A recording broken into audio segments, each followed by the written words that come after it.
morning students. Yesterday we had done exercise 2.1. Today we will start exercise 2.2. Okay, come to the first sum. Find the common factors of, there are three parts and we will do only first and third part. Second part you will do on your rough notebook. In first part there are two numbers 15 and 25. Common factors पता करने हैं. 2.1 में हमारे पास एक number था, हमने factors पता करने थे. अब हम दोनों नंबर्स के पहले फैक्टर्स पता करेंगे. 15 के कौन कौन से फैक्टर्स होते हैं, 15 मीन्स कौन कौन से टेबल्स में आता है, वही फैक्टर्स होंगे. 1 तो आएगा ही. उसके बाद 2 के टेबल में 15 नहीं आता है. 3 5 जा 15. उसके बाद 4 के टेबल में 15 नहीं आता. 5 3 जा 15. उसके बाद और किसी टेबल में 15 नहीं आता. 15 के टेबल में 15 आता है. क्लियर? इसका मतलब है 15 के कौन कौन से फैक्टर्स हुए, 1 3 5 और 15 4 फैक्टर्स हुए. 25 के फैक्टर्स 1 के टेबल में आता है, 2 के टेबल में भी नहीं आता, 3 के टेबल में भी नहीं आता, 4 के टेबल में भी नहीं आता. 5 की डिविजिबिलिटी क्या होती है, लास्ट डिजिट 5 5 5 जा 5. देन 25 के टेबल में आता है, बस और किसी टेबल में नहीं आता. अब आपने ये बताना है कि इसके कॉमन फैक्टर्स कौन से हैं. तो कॉमन कौन से हैं इसमें, देखिए एक तो है 1, यहाँ पे भी है 1, आप उसको पेंसिल से सर्कल कर सकते हो. उसके बाद है 5, यहाँ पे भी 5 है, यहाँ पे भी 5 है, आप उसको भी पेंसिल से सर्कल कर दोगे. अब हमारे पास आ गया देयर 4 कॉमन फैक्टर्स. आप इसको CF भी लिख सकते हो. CF means common factors of 15 and 25. जो आपने नंबर सर्कल किए थे वो आपका आंसर आ जाएगा 1,5. Is it clear? Now come to the third part. हाँ जी बेटा, अब आपने कॉमन फैक्टर्स पता करने हैं 20 और 28. देखिए 20 कौन कौन से टेबल्स में आता है, 1. देन 2 के टेबल में 2 10 जा 20. देन 3 के टेबल में 20 नहीं आता, 4 के टेबल में. देन 5 के टेबल में 5 4 जा 20. देन 10 2 जा 20. उसके बाद कौन सा टेबल आ जाएगा, 21 जा 20. अब आप इसको चेक भी कर सकते हो. 1 और 20 का एक पेयर बन गया, 2 और 10 का एक पेयर बन गया, 4 और 5 का एक पेयर बन गया. इसके अलावा 20 और किसी टेबल में नहीं आता. अब 28 देखिए कौन कौन से टेबल में आता है, 1 के टेबल में. देन 2 के टेबल में. 14 2 जा, इसका मतलब 14 भी हमारा फैक्टर है, क्योंकि 2 से जब हम डिवाइड करेंगे 28 को तो हमारे पास क्या आ जाता है, 14. इसका मतलब मीन्स कि 14 को भी हम लिखेंगे. उसके बाद अगर हम नेक्स्ट देखें तो 4 के टेबल में 4 7 जा 28. 7 के टेबल में 7 4 जा, ठीक है. उसके बाद हमारे पास आ गया था 40. देन 28. देखिए अब फिर से पेयर्स बन गए, 1 और 28 का, 2 और 14 का, 4 और 7. क्लियर? अब हम इसमें से कॉमन फैक्टर्स पता करने के लिए क्या करेंगे, जो नंबर्स कॉमन हैं उनको हम पेंसिल के साथ सर्कल करेंगे. आप पेंसिल के साथ करोगे सर्कल. 1 को कर दिया, 2 को कर दिया और 4 को कर दिया. उसके अलावा और कोई भी नंबर नहीं है. तो आपका आंसर क्या आ जाएगा, therefore common factors of 20, 28 is equal to 1, 2, 4. Clear? हाँ जी बेटा, नेक्स्ट सम सेकंड सम. इसके 2 पार्ट्स हैं. मैं फर्स्ट पार्ट कर रही हूँ, आप सेकंड पार्ट जो है रफ नोट बुक पे करेंगे, फेयर पे नहीं करेंगे, रफ पे इसकी प्रैक्टिस करेंगे. I have written the statement, find the common factors of 5, 15 and 25. अब आपको 3 नंबर्स दिए. पिछले सम में आपको कितने नंबर्स दिए थे, 2. तो नो प्रॉब्लम, हम तीनों नंबर्स के फैक्टर्स पता करेंगे. फिर जो तीनों नंबर्स में आएंगे वो हमारे कॉमन फैक्टर्स हो जाएंगे.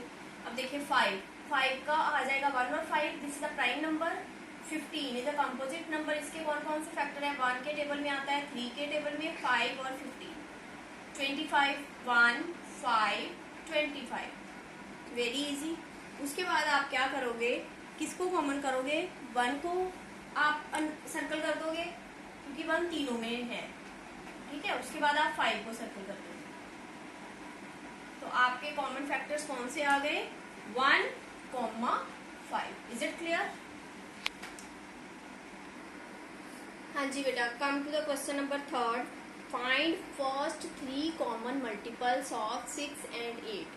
देखिए जब फैक्टर्स की बात होती है उसमें कुछ नहीं बोला था कि फर्स्ट 3 कॉमन फैक्टर्स, वो जो कॉमन फैक्टर्स 1 भी आ सकता है, 2 भी नंबर आ सकते हैं, 3 भी आ सकते हैं, 4 भी आ सकते हैं, कुछ भी आ सकते हैं। बट मल्टीपल्स में आपको बोला होगा कि फर्स्ट 2 कॉमन मल्टीपल्स पता करो, फर्स्ट 3 कॉमन मल्टीपल्स पता करो, तो आपने उस अकॉर्डिंग सम को करना है। अब देखिए आपको 2 नंबर्स दिए हैं। मल्टीपल्स पहले आपको बताया था कि मल्टीपल्स कैसे पता करते हैं। हमको 6 और 8 नंबर दिया है, तो हम 6 का टेबल और 8 का टेबल लिखेंगे। फर्स्टली आप 10 तक इसका टेबल लिखो, ठीक है। 6 का टेबल हमने 10 तक लिखा, 6 1 जा 6, देन 12, देन 18, 24,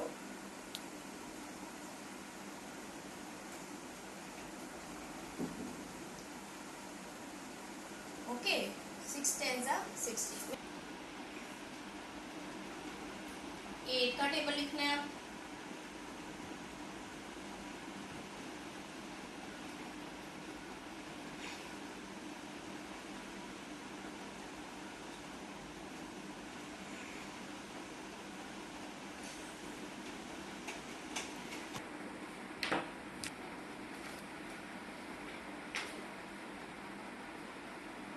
हाँ जी, तो हमने पहले 10 तक टेबल लिख लिया। अब आप देखिए 24 जो है वो हमारा नंबर आ रहा है, इसमें भी आ रहा है, 6 के टेबल में भी आ रहा है और 8 के टेबल में भी आ रहा है। क्लियर। उसके बाद देखिए 48 आ रहा है दोनों के टेबल में, ओके। 24 से फर्स्टली, देन 48। अभी हमारे पास कितने कॉमन मल्टीपल्स हुए हैं? 2। बट हमने कितने पता करने हैं? हमने 3 नंबर्स पता करने हैं। तो इस टेबल को आप आगे भी लिखोगे, ठीक है। Is it clear? अब आप देखिए 72 आ गया हमारे पास, यहाँ पे भी 72 आ गया। क्लियर। अब हमारे पास 3 कॉमन मल्टीपल्स हो गए, तो हम लिख देंगे देयरफॉर कॉमन मल्टीपल्स को CM लिख दो। Common multiples of 6 and 8 is equal to 24, 48, 72। Keep in mind, अगर आपको सिर्फ ये बोला है कि कॉमन मल्टीपल्स आपने 2 पता करने हैं, तो आप 2 पता करोगे। अगर अकेले आपने फैक्टर्स पता करने हैं, तो अकेले फैक्टर्स पता करोगे। Okay, now come to the next sum. हाँ जी, next sum 4। Find first 2 common multiples of 12 and 18। देखिए 12 का और 18 का टेबल मैंने लिख दिया है, क्लियर। उसके बाद 12 1 जा 12, 12 2 जा 24, देन 36, 48, 60, 72, 84, यहाँ तक लिखा है। 18 का टेबल आपने 18 1 जा 18, देन 36, 54, 72, 90, यहाँ तक ही हमें देखिए ज्यादा 10 तक नहीं लिखा, लेकिन यहाँ तक कि हमें 2 कॉमन मल्टीपल्स उन्होंने बोला था। 36 दोनों टेबल्स में आ रहा है। 12 3 जा 36, 18 2 जा 36। उसके बाद 12 6 जा 72, 18 4 जा 72। तो हमारे पास कॉमन मल्टीपल्स कौन कौन से आ गए? 2, 36 and 72। Come to the next sum. Come to the question number 5। A number is divisible by both 7 and 16. By which other number will that number be always divisible? 2 number हमें दिए हैं 7 और 16। अब देखिए 7 के टेबल में 16 नहीं आता और 16 के टेबल में भी 7 नहीं आता। 7 is a prime number but 16 is a composite number. दोनों एक दूसरे के टेबल में नहीं आ रहे, तो कहते फिर कौन से नंबर पे ये दोनों डिविजिबल होंगे? मैंने आपको स्टार्टिंग में ही बताया था कि कोई भी नंबर हो उसका कॉमन फैक्टर मतलब 1 से तो 1 तो फैक्टर है ही, तो इसका मतलब है 7 और 16 और किसी नंबर पे ना जाए, बट 1 तो हम दोनों का कॉमन फैक्टर आएगा ही। तो हम क्या करेंगे? दोनों नंबर्स के फैक्टर्स पता करेंगे। इसका फैक्टर है 1 और 7, इसका फैक्टर है 1 के टेबल में आता है, 2 के टेबल में 4, 8 और 16। 1 के टेबल में भी, 2 के टेबल में 2 8 जा 16, देन 4 4 जा 16, 8 2 जा 16 एंड 16। अब देखिए 1 इज अ कॉमन फैक्टर, तो हम लिखेंगे common factor is equal to 1। 1 के अलावा इनका कॉमन फैक्टर कोई भी नहीं है, तो हम लिखेंगे यहाँ पे therefore the number is divisible bye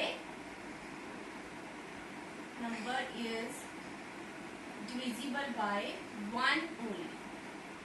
Is it clear? Question number 6. A number is divisible by 24. By what other numbers will that number be divisible? देखिए इसमें आपको बोला है कि जो नंबर 24 है वो डिविजिबल किस किस टेबल से जा रहा है, कि कौन कौन से नंबर से डिविजिबल हो रहा है, वो सारे फैक्टर्स, लिसन केयरफुली, जो सारे इसके फैक्टर्स आएंगे, दैट मीन्स अगर जो फैक्टर्स होंगे रिमाइंडर क्या आएगा उसमें 0 आएगा, वो सारे नंबर से वो डिविजिबल होगा। तो जब भी ऐसे आ जाए कि नंबर डिविजिबल किससे है, तो हमने क्या लिखना है, सबसे पहले हमने उस नंबर के फैक्टर्स लिख देंगे।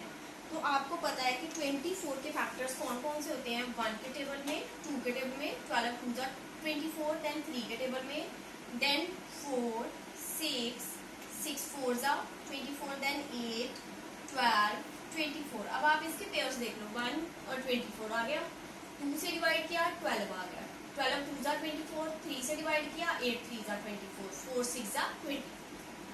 क्लियर। उसके बाद इन्होंने बोला है कि ये कौन कौन से और नंबर से डिविजिबल हो रहा है, तो हम क्या लिखेंगे, the number therefore the number is divisible bye,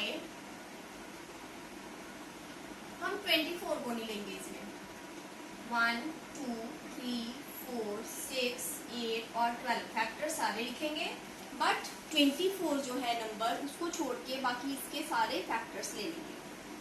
Now 22.2 has completed and your today's diary is on 9th May.